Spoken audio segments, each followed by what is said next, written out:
انہوں نے صحافی ہمارا کام جب سوال اٹھانا ہے تو ہمیں سوالات کی جواب بھی دینا پڑے گی، لیکن صحافیوں کا ایک مزاج بن گیا ہے، سوال تو بہت کرتے ہیں، کوئی ان سے سوال کرتا ہے تو آپ سے اجازت لیتے ہیں اور غصہ آ جاتا ہے. ہمیں اس غصے کو کم کرنے کے لیے ان سے ڈرنے کے بجائے مجھے سوال کرنا پڑے گا. میری غلطی پہ آپ مجھے سوال کریں اور مجھے جواب دہ بنائیں. مجھے یاد آیا کہ 2004 میں جرمن سفارتخانے کے زیر اہتمام ایک سیمینار تھا، اور جرمن سفیر نے اپنی کلوزنگ ریمارکس میں جب وہ ایز اے چیف گیسٹ تھے تو انہوں نے کہا کہ پاکستان کے میڈیا نے 2 سال میں جتنا سفر طے کیا ہے یورپ کو اس سفر طے کرنے میں 50 سال لگے. یہ تو تھی بات 2004 کی بات، تقریباً 20 سال پہلے. اس کے بعد ہم نے دیکھا کہ میڈیا کتنے زوال کا شکار ہوا. میڈم نے ایک بات کی کہ صحافیوں کی تنقید کی، بالکل میں اس پر آتا ہوں میڈم، آپ کے سوال میں اور بھی دیکھو. جرمن سفیر نے کہا کہ 50 سال لگے ہمیں، اور پاکستان میں 2 سال میں سفر طے کر لیا. اس کے بعد جرمن سفیر کی مجھے لگ رہا ہے نظر لگ گئی، اور اس کے بعد میڈیا گرنا شروع ہوا. تو محرکات تو کسی کو پتہ ہوں گی بھی تو بولتا نہیں ہے، کیونکہ میڈیا میں یہ مسئلہ وہ مسئلہ یہ ہوا کہ اس میں کولڈ ڈرنک بنانے والے، ٹائر بنانے والے اور دوسرے تمباکو اور سگریٹ بیچنے والے وہ میڈیا مالکان بن گئے. اس کے بعد میڈیا ان کے ہاتھوں میں آ گیا اور میڈیا پھر ڈگڈگی کا کھیل چلانے لگا. اور اس کے بعد صحافی تو آپ کو بتائیے گا. اور لوکل سطح پہ کیا ہوا؟ لوکل سطح پہ ان پڑھ، گٹکا فروش، موسٹ کرمنلس، پولیس کے ٹاؤٹس، ایجنسی کے لیے کام کرنے والے، وہ صحافی بنے نہیں، ان کو صحافی بنا دیا گیا. اس سے کیا ہوا کہ پروفیشنل صحافیوں اور ان میں فرق ختم ہو گیا اور سب کو عوام نے ایک لاٹھی میں ہانکنا شروع کر دیا. پروفیشنل صحافی اور ایسے صحافیوں میں بنیادی فرق جو میں سمجھتا ہوں وہ یہ ہے کہ پروفیشنل صحافی دلیل سے بات کرے گا، اور جو صحافی آپ کو دھمکی دے کے بات کرے تو سمجھ لیں وہ صحافی نہیں. اور ہم اور افسران کیونکہ ڈرنے لگے ہیں اپنی کمزوری کی وجہ سے، تو ہم ان کے یرغمال بن جاتے ہیں اور ہم ان پر آواز نہیں اٹھاتے. تو پہلا تو کام یہ کریں کہ صحافیوں سے سوال کرنا سیکھیں، تاکہ سوشل میڈیا کا جو اور مین اسٹریم میڈیا کا جو فرق ہے یہ ختم ہو. صحافیوں کو احساس ہو کہ ہم تو کام ہم سے بھی کوئی پوچھنے والا ہے، کیونکہ ابھی تو صحافی کا مزاج یہ ہے کہ ہم سے تو کوئی پوچھنے والا نہیں، ہم تو بہت بڑی طاقت ہے. یہ خمار ختم کرنا ہوگا، اور یہ خمار ختم آہستہ آہستہ ہو رہا ہے.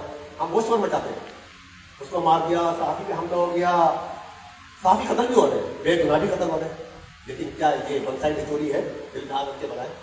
جتنے صحافیوں کے ساتھ پر حملے ہوئے ہیں ان کی لاش سوشل میڈیا پوسٹ دیکھ لیں، ان کی ویڈیو دیکھ لیں. مجھے کہنے کی ضرورت نہیں پڑے گی کہ غلطی کہاں پر. آگے کا خلاف کر رہے ہیں، کیونکہ میں کوئی ڈیسیجن میکر نہیں، عوام کی بات کر رہے ہیں تو عوام کو فیصلہ کر دیتے ہیں. اب ایک اور بات آ گئی ہے، صرف چینل سے نہیں، صحافیوں نے بھی اپنی اپنی پارٹیاں چن لی ہیں. چینل کیا آپ کو بتائیے، یہ اس پارٹی کا چینل، یہ اس پارٹی کا چینل، یہ اس کا پارٹی کا چینل، سب کو پتا ہے. اوپن سیکرٹ بات کرتے بھی ہیں تو ڈر ڈر کے کرتے ہیں، لیکن جس چینل میں بیٹھتے ہیں اس چینل کو نہیں بتاتے کہ تم کس کی پارٹی ہو، کیونکہ آئندہ وہ تمہیں بلائے گا نہیں، تمہارا پروموشن نہیں ہوگا. پروموشن مطلب آپ کی جاب کا پروموشن نہیں، آپ کے وہاں امیج بلڈ اپ نہیں ہوگا، آپ کا امیج ڈاؤن کرے گا. تو آواز اٹھانے سے مسئلے حل ہوں گے. ہم صحافیوں سے اتنا حوصلہ ہوتے کیوں ہیں؟ تو اس کا 2 ہی مطلب ہے، یا تو آپ کی کمزوریاں ہیں، غلطی آپ کی ہے، اور اگر غلطی آپ کی نہیں تو سوال اٹھائیں، پکڑے بیچ میں یہ رپورٹ کیوں ہے، یہ کیوں آیا. ایک صاحب نے مجھے، ایک صاحب نے کہا کہ یار وہ پیسے مانگ رہا ہے. میں نے کہا کیا کیا؟ میں نے دے دیے. میں نے کہا آپ نہیں چھوڑے گا وہ تمہیں، اب دوبارہ آئے گا تو میں کیا کروں؟ میں نے کہا آپ بتاؤ اس کا نام کہ کون ہے، اور پھر اس نے ہمت کے اس کا نام بتا دیا. وہ صاحب اریسٹ ہوا، 3 دن لاک اپ میں رہا، اور پھر معافی تلافی کے بعد جو ہوا، اور اس کے بعد سے اب تک وہ صحافت نہیں کر رہا ہے.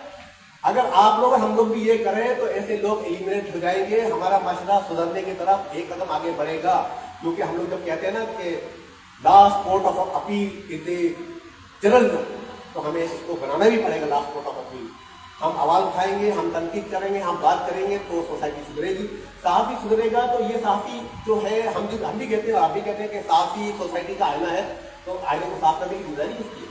میری اور آپ کی. تو چلیں آگے بڑھیں، آئینے کو صاف کرتے مل جائیں تاکہ یہ معاشرے سے گند تو ختم ہو. یہ جو ہم صحافیوں پہ تنقید کرتے ہیں ڈر کے، چھپ کے، کمروں میں کیوں کرتے ہیں بھائی؟ جب آپ سچ بول رہے ہیں تو سب کے سامنے کریں. تمام صورتحال میں اب کیا ہے کہ چیلنجز اور تھریٹس بھی ہیں, بالکل چیلنجز اور تھریٹس ہیں, لیکن شکایت بھی سوسائٹی سے.